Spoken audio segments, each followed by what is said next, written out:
প্রত্যেকের পরিবারকে 2 কোটি করে টাকা, আহতর ক্ষত যাদেরকে বয়ে নিয়ে বেড়াতে হবে তাদেরকে 1 কোটি টাকা করে সরকারকে ক্ষতিপূরণ দিতে হবে। এই অভ্যুত্থানে নামার কারণে আপনারা আজকে উপদেষ্টা হতে পেরেছেন, আপনারা তাদের কথা ভুলে গেছেন, তাদের মনের কথা, তাদের শোকের কথা আপনারা ভুলে গেছেন।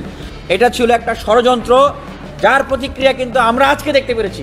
আমাদের মাননীয় প্রধান উপদেষ্টার পেজ থেকে একটা পোস্ট দেওয়া হয়েছে, যেটা আমাদের এই দেশের ছাত্র জনতা এবং মানুষকে ব্যাপকভাবে ক্ষুব্ধ করেছে।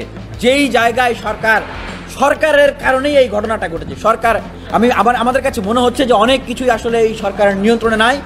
সরকারকে সুপরামর্শ না দিয়ে কুপরামর্শ দিচ্ছেন স্বাস্থ্য উপদেষ্টা, শিক্ষা উপদেষ্টা এবং জাতীয় নিরাপত্তা উপদেষ্টার পদত্যাগ দাবি করছি।